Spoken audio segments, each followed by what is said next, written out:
അങ്ങനെ ഒരു വേൾഡ് കപ്പും കൂടെ പിറന്നിരിക്കുന്നു. സോ ഇപ്പം ഗ്രൂപ്പ് സ്റ്റേജ് എല്ലാം കഴിഞ്ഞു, റൗണ്ട് ഓഫ് 32 മാറിയിരിക്കുകയാണ്. ഓരോ കളികളും ശക്തമായിക്കൊണ്ട് വരികയാണ്. ഗ്രൂപ്പ് സ്റ്റേജ് എന്താ പറയുക, കുറച്ച് ലാഗായിരുന്നു. പക്ഷേ എന്നാൽ തന്നെ പെട്ടെന്നാണ് അവർ വേൾഡ് കപ്പ് ഗ്രൂപ്പ് സ്റ്റേജ് കളികൾ 3 റൗണ്ടും അടിച്ചു പൊളിച്ച് ടീം തീർത്തു. ഫസ്റ്റ് മാച്ച് ഉദ്ഘാടന മത്സരം മെക്സിക്കോ വേഴ്സസ് സൗത്ത് ആഫ്രിക്ക കിട്ടില്ല. നല്ല എന്താ പറയുക, ഒരു ഒരു ആവേശം, കിട്ടിയിട്ടൊരു ആവേശം തന്നെ ആയിരുന്നു. 2-0 സോ ഞാനൊരു പോർച്ചുഗൽ ആരാധകനാണ്. സോ ഞങ്ങൾ ഫസ്റ്റ് മത്സരം കോങ്കോ ഡിയർ എന്ന് പറയുന്ന ടീമായിട്ടായിരുന്നു. സമനിലയായിരുന്നു. കുറേ ആൾക്കാർ നമ്മളെ കളിയാക്കി. സെക്കൻഡ് മാച്ച് ഉസ്ബെക്കിസ്ഥാനായിട്ട് മത്സരം 5-0 നമ്മൾ ജയിച്ചതും. അതുപോലെ തന്നെ അർജൻറ്റീന 3 കളികളും തീർന്നു. ഫസ്റ്റ് കളി 3-0 അൾജീരിയ ആയിട്ട് ജയിച്ചു. ഓസ്ട്രിയ ആയിട്ട് 2-0 ജയിച്ചു. അതുപോലെ തന്നെ ജോർദാനായിട്ട് ഇന്നും 3-0 കണ്ടാന്ന് തോന്നുന്നു ജയിച്ചു. ഞാൻ ആ കളി കണ്ടില്ല. സോ ബ്രസീലിൻ്റെ ഫസ്റ്റ് മത്സരം മൊറോക്കോ ആയിട്ടായിരുന്നു. കഴിഞ്ഞ വേൾഡ് കപ്പിലെ സെമി വരെ വന്ന മൊറോക്കോ ആയിട്ടായിരുന്നു ഫസ്റ്റ് മത്സരം. സമനിലയായിരുന്നു 1-1. ഇതുവരെ കുറേ ആൾക്കാരൊക്കെ തൂക്കിയതാണ്. പക്ഷേ രണ്ടാമത്തെ മത്സരം ഹെയ്ത്തിയായിട്ട് 3-0. സ്കോട്ട്ലൻഡ് ശക്ത ഡിഫൻസ് ആയിരുന്നു അവരുടെ. കളി കണ്ടാൽ നിങ്ങൾക്ക് അറിയായിരിക്കും. ആ സ്കോട്ട്ലൻഡിനെ 3-0 തകർത്ത് കളഞ്ഞു. അതുപോലെ തന്നെ ഗ്രൂപ്പ് സിയിൽ നമ്മുടെ മൊറോക്കോ, ബ്രസീൽ, സ്കോട്ട്ലൻഡാണെന്ന് തോന്നുന്നു കയറിയതും. സോ അതുപോലെ തന്നെ ഗ്രൂപ്പ് ഇയിലെ മത്സരം ഭയങ്കര ശക്തമായിട്ടുള്ള മത്സരമായിരുന്നു. ജപ്പാൻ നെതർലൻഡ്സ് മത്സരം. അത് നിങ്ങൾ കണ്ടു നോക്കണം, മസ്റ്റ് വാച്ചാണ്. സോ ആ കളി കഴിഞ്ഞു. അത് കിട്ടുന്ന ഒരു കളിയായിരുന്നു. 2-2. 2 ഗോളുകൾക്ക് നെതർലൻഡ്സ് ജപ്പാനെ പിന്നിലാക്കിയാണ്. പക്ഷേ വിട്ടുകൊടുത്തില്ല, പോരാടി തന്നെ സമനിലയായി. പിന്നെ ഫസ്റ്റ് ഉദ്ഘാടന മത്സരത്തിൽ തന്നെ 4 എന്താ പറയുക റെഡ് കാർഡുകളായിരുന്നു ഇരുന്നത്.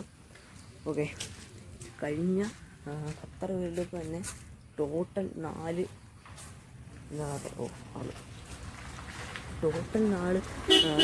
റെഡ് കാർഡ് മാത്രമേ യൂസ് ചെയ്തിട്ടുള്ളൂ. പക്ഷേ ഫസ്റ്റ് വഴി തന്നെ 4 റെഡ് കാർഡാണ് വന്നത്.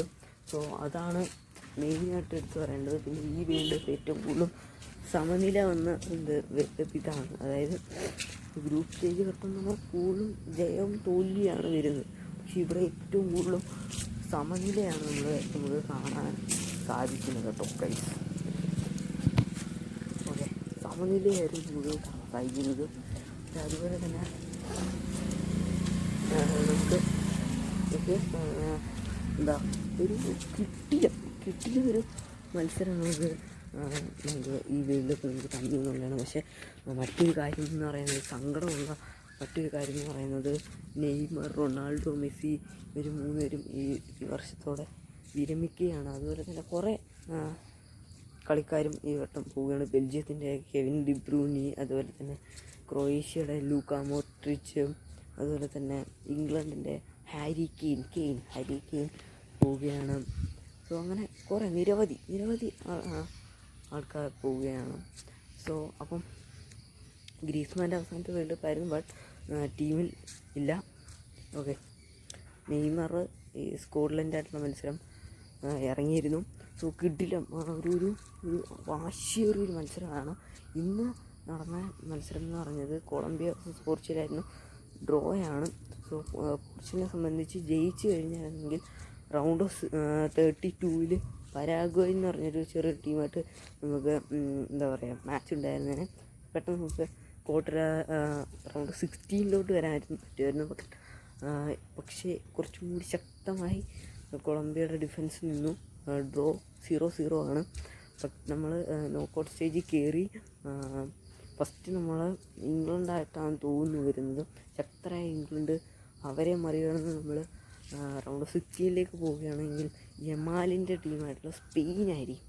അവരെയും തകർത്തെറിഞ്ഞുകൊണ്ട് നമ്മൾ ക്വാർട്ടറിലേക്ക് വരികയാണെങ്കിൽ എംബാപ്പയുടെയൊക്കെ ഫ്രാൻസ് ആയിരിക്കും നമുക്ക് എതിരെ. നമ്മൾ ജയിച്ചിരുന്നെങ്കിൽ റൗണ്ട് 16 നമ്മൾ കെവിൻ ഡി ബ്രൂനിയുടെ ബെൽജിയമോ അല്ലെങ്കിൽ ആദ്യത്തെ ചെയ്യുന്ന നമ്മുടെ സ്വന്തം കാനഡയായിരിക്കും വരുന്നത്. ഫസ്റ്റ് റൗണ്ട് 32 പരഗ്വേ കോർട്ടിൽ മെസ്സി വേഴ്സസ് റൊണാൾഡോ മത്സരം നമുക്ക് കാണാം. പോയി. സോ അപ്പം ഈ ഘട്ടം 3 രാജ്യങ്ങളാണ് ഹോസ്റ്റ് ചെയ്യുന്നത്. USA, Mexico, Canada. ഇങ്ങനെ 3 രാജ്യമാണ് എന്താ പറയുക ഹോസ്റ്റ് ചെയ്യുന്നത്, വേൾഡ് കപ്പ് ഹോസ്റ്റ് ചെയ്യുന്നത്. കഴിഞ്ഞ വട്ടം ഖത്തർ വേൾഡ് കപ്പിൽ നിങ്ങൾ ഓർക്കാം 32 രാജ്യവും ഒരു 8 ഗ്രൂപ്പുകളും 60 മത്സരങ്ങളുമായിരുന്നു ഉണ്ടായിരുന്നത്. പക്ഷേ ഇപ്പം അത് ഇരട്ടി 48 ടീമുകളും 12 ഗ്രൂപ്പായിട്ട് ഡിവൈഡ് ചെയ്ത് 104 മാച്ചിലേക്ക് ഇരട്ടി ആയി. സോ അടുത്ത വർഷം 64 ടീമൊക്കെ ഉണ്ടെന്നൊക്കെയാണ് പറയുന്നത്. ഓക്കെ, അപ്പോൾ എന്തായാലും അടുത്ത വേൾഡ് കപ്പ് നമുക്ക് കുറച്ചും കൂടെ സങ്കടമുള്ള വേൾഡ് കപ്പ് തന്നെയായിരിക്കും. മെസ്സിയും റൊണാൾഡോയും നെയ്മറൊന്നും ഇല്ലാത്തൊരു വേൾഡ് കപ്പ് നമുക്ക് ചിന്തിക്കാനേ പറ്റില്ല. ബട്ട് അവരുടെ വൺ ലാസ്റ്റ് ഡാൻസാണിത്. സോ നമുക്ക് അടിച്ചു പൊളിക്കണം. സോ റൊണാൾഡോ ഫൈനലിൽ കപ്പെടുക്കട്ടെ. റൊണാൾഡോ ഒരു ഫാനാണ്. ഓക്കെ, ജപ്പാൻ കിടിലൻ ടീമാണ് കേട്ടോ. കൊച്ചു പിള്ളേരെ വെച്ചാൽ അവർ കിടിലായിട്ട് കളിക്കുന്നുണ്ട്. Brazil versus ജപ്പാനാണ്.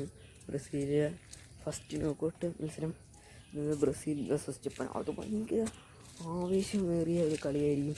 അതുപോലെ തന്നെ ഹക്കീമിൻ്റെ മൊറോക്കോയും അതുപോലെ തന്നെ വാണ്ടിക്കിയുടെ നെതർലൻഡ്സും എന്താ പറയുക ഇത് വരുന്നത് നോക്കൗട്ട് സ്റ്റേജ് മത്സരം. ഓക്കെ ഗൈസ്, ഇന്നത്തെ വീഡിയോ ഇവിടെ വെച്ച് അവസാനിക്കുകയാണ്. അപ്പം മറ്റൊരു വീഡിയോ ആയിട്ട് വരുന്നത് വരെ ബൈ. ലൈക്ക് അടിച്ച് ഷെയർ ചെയ്ത് സബ്സ്ക്രൈബ് ചെയ്യുക. അപ്പം ഈ വേൾഡ് കപ്പ് നമുക്ക് അടിച്ച് പൊളിക്കണം ഗൈസ്. ഓക്കെ ഓക്കെ, അപ്പം ബൈ. മാക്സിമം സപ്പോർട്ട് ചെയ്യും. നമ്മളെ ഇടയ്ക്ക് ചിലപ്പം സമയം കിട്ടുവാണെങ്കിൽ നമ്മൾ വേൾഡ് കപ്പ് അപ്ഡേറ്റ്സ് വീഡിയോ ചെയ്യുന്നതായിരിക്കും. ക്യാബോ വെർഡെ ആയിട്ടായിരിക്കും ചിലപ്പം അർജൻറ്റീനയുടെ ഫസ്റ്റ് മത്സരം ക്യാബോ വെർഡെ ആയിട്ടാണ്. ഒസൈന എന്ന് പറഞ്ഞൊരു കിഡിലും ഗോൾ കീപ്പറുണ്ട്.